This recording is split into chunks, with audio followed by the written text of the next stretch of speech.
the project that I'm working on, PolarRes, is just starting, but we're going to be using some of these sorts of techniques to investigate those processes and hopefully bring that range to make it a little bit more narrower. So if you remember that story I told you at the beginning from Larsen C, that was this little pink bit on the map. And this is the reason that I was here, really. So these satellite images show you, over the course of about 6 weeks or so, the complete collapse of the Larsen B ice shelf in 2002. So this ice shelf took lots of scientists by surprise by collapsing and disintegrating entirely fairly rapidly. And before that, in 1995, its neighbor, Larsen A, had collapsed. So we can see that there's this kind of southward progression of collapsing ice shelves, with Larsen A in 1995, the furthest north, then Larsen B a little bit further south, and then potentially, who knows, maybe Larsen C in future. So this is something that we really need to, an area that we really need to look into if we want to be better able to predict these sorts of events. Now, a brief foray into what an ice shelf is. So on this map in the corner, you can see these kind of grey-blue areas, and those are all ice shelves. And ice shelves are like floating platforms of ice that fringe the entire Antarctic continent. They're kind of like the tongues of glaciers, which are formed when ice flowing off the continent meets the ocean, spreads out, and forms this floating platform. Now, within that ice shelf, you have, at the very bottom, pretty much solid ice. At the top, you have lovely fresh snow, which has loads and loads of air pockets in it. And in the middle, you've got this layer called firn, which is a kind of intermediate, somewhere in between product between snow and ice. And as you go through the down through the ice shelf, it gets much, much denser. And this is really important because those air pockets at the surface can kind of soak up meltwater that collects at the surface. So every summer you get melting, meltwater trickles into the ice shelf, it stays in those air pockets, freezes, and solidifies. And that's how you get this increasing density with depth. Usually the rate of snowfall is balanced by the rate of kind of densification. That's fine, that's a stable state. But increasingly, that doesn't happen. And more of the ice shelf is becoming solid ice. So it's getting completely saturated with meltwater that then freezes, turns into a complete solid lump. So this can cause a process called hydrofracturing. And this is what is responsible for the loss of Larsen A and Larsen B.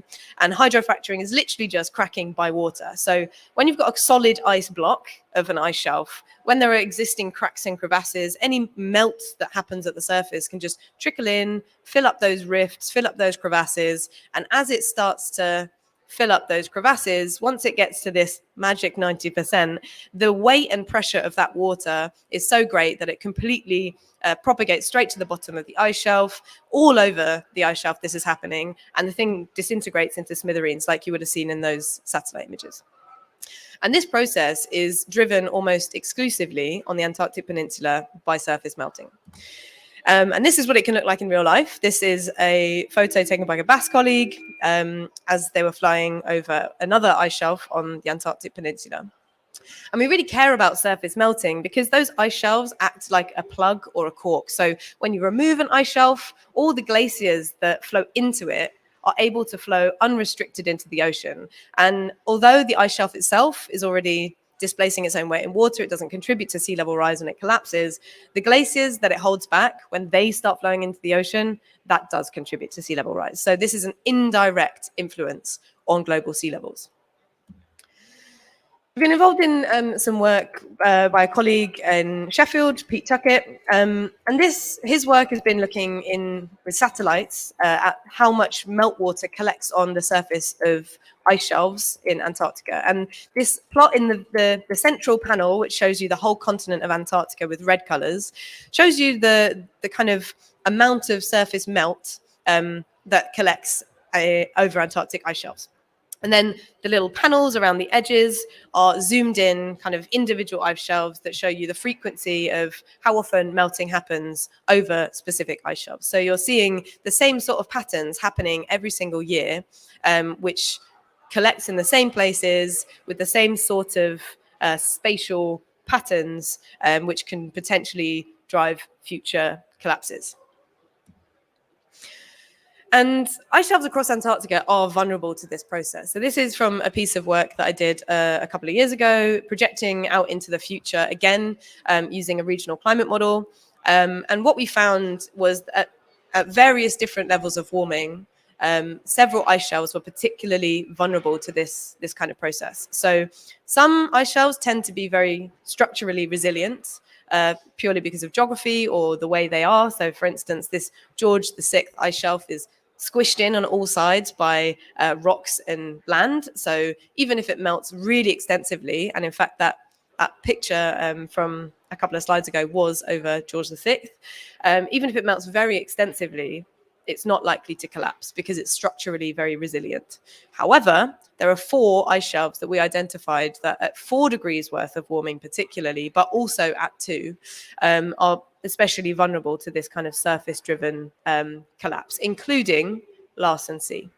So this is a consistent finding, as you'll see, throughout a few different methods. So on the one hand, the kind of satellite method from Pete Tuckett, modeling, looking out into the future.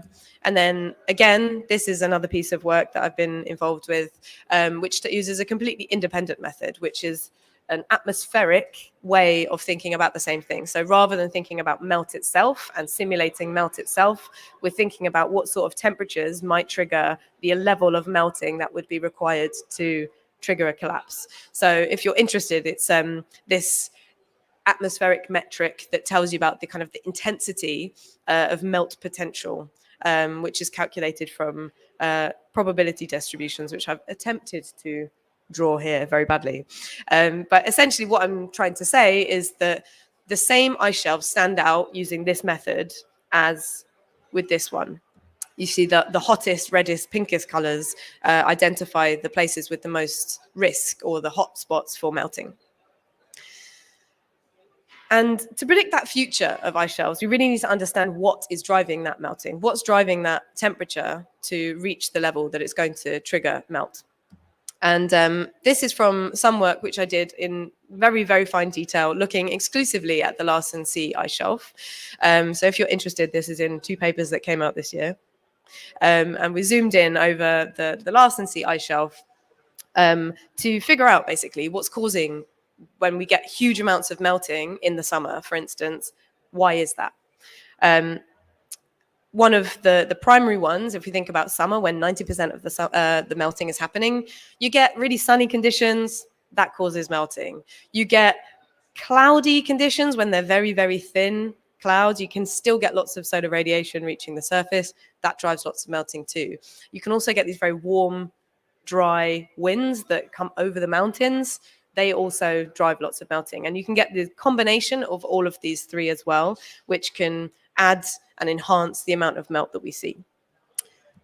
In the winter, you have to have a combination, a very, very specific, very special combination of all of these things together to actually produce any kind of melt, because in winter it's minus 25 over this ice shelf. It's completely pitch black. You're not going to get any solar radiation. And then finally, in the shoulder seasons around the edges, clouds become really, really important. And this is something that we found that was fairly intriguing. That clouds are likely to become much more important as temperatures rise, because the temperatures during cloudy conditions hover around -1 degree.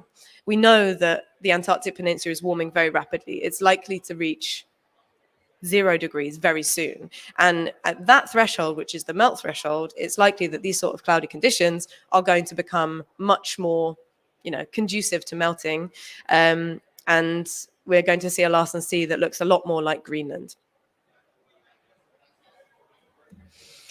And finally, this is a piece of work done by a colleague at Liège, thinking about how clouds are likely to impact future melt rates again. So clouds are currently the largest source of uncertainty in our future climate projections.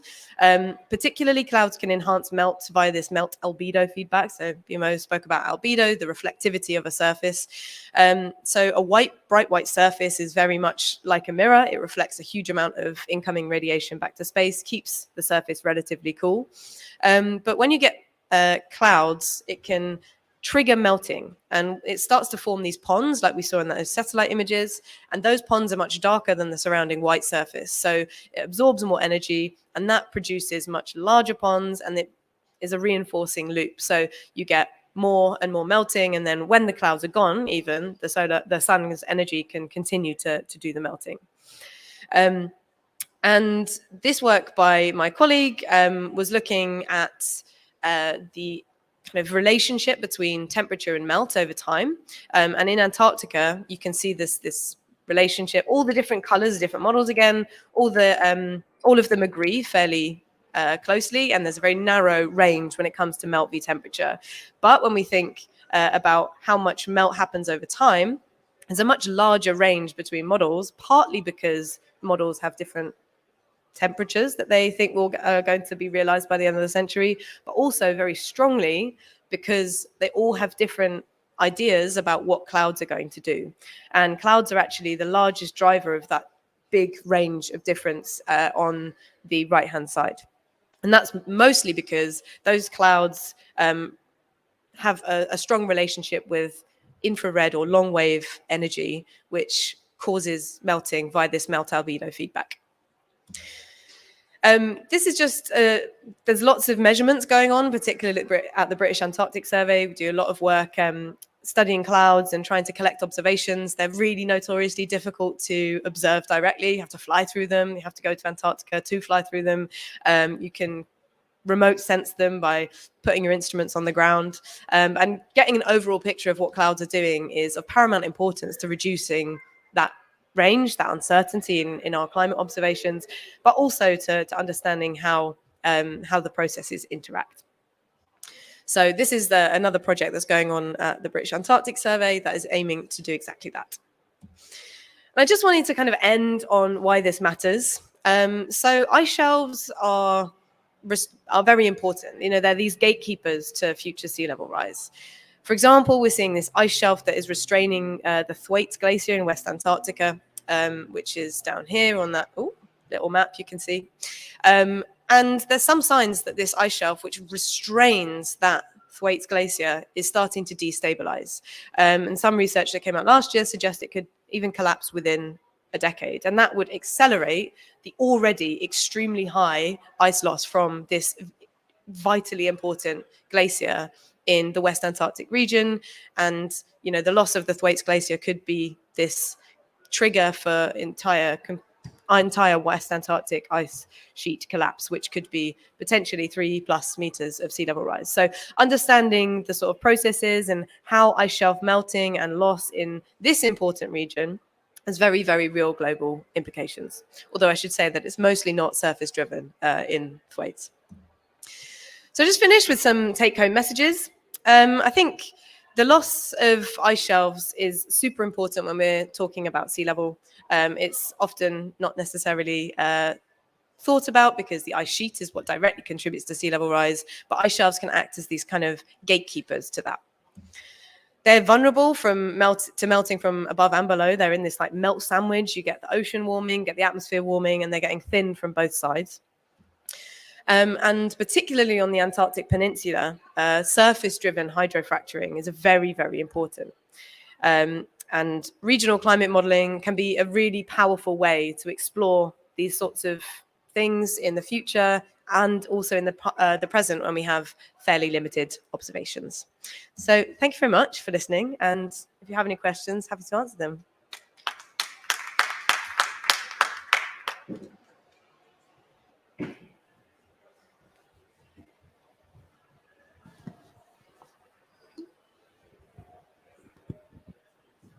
Yeah, hi. Thanks for a very nice talk. I'm just wondering on what timescales do these hydrofractures actually take place?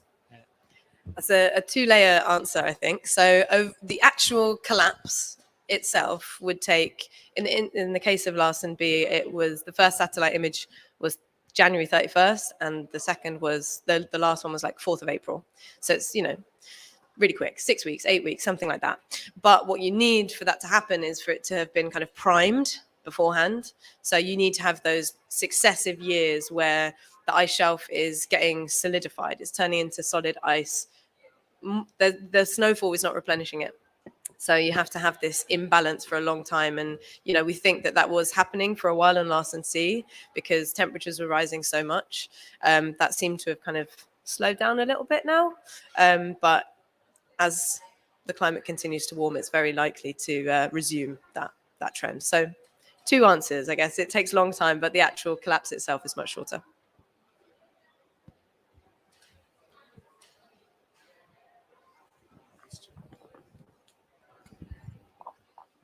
Good afternoon to everyone. I'm called Fongo Eric from Cameroon. I just want to ask a question that concerning loss and damage, especially in the temperate and polar region. Now, with the increase in temperature, what are some of the strategies that your institutions have put in place to reduce the thawing or the melting of the ice that can cause more damages? Thank you. Great question, and very, very important, because obviously the cryosphere is ultimately so impactful to all of our lives, particularly those of us who are dependent upon it for water resources or live near coasts, which could be inundated with more sea level rise. So our institute, the primary way of avoiding those loss and damages has to be first and foremost reducing emissions in the first place. And, our institution is sending people like me to COP as to participate. There's following on from that. Once you've done as much mitigation as you can, then you have to start talking about how to adapt to those changes. And I think scientific research is so important with that, because if you don't know what you're going to have to adapt to, then there's no way to kind of actually do the adaptation. So this sort of research, this sort of forward thinking, regional modeling, which is much more detailed and has much more kind of relevance to people's lives. Like it's one thing saying, oh, the world is going to warm by 1.5 degrees or 2 degrees, but what that actually means for you and the place that you live, for me and the place that I live, that's much more important. So things like this sort of storylines approach or the impacts focused approach is, for me, I think, a really exciting way to change the sort of journey of scientific research. So yeah, that's one of the ways that we're doing that. Happy to talk afterwards as well.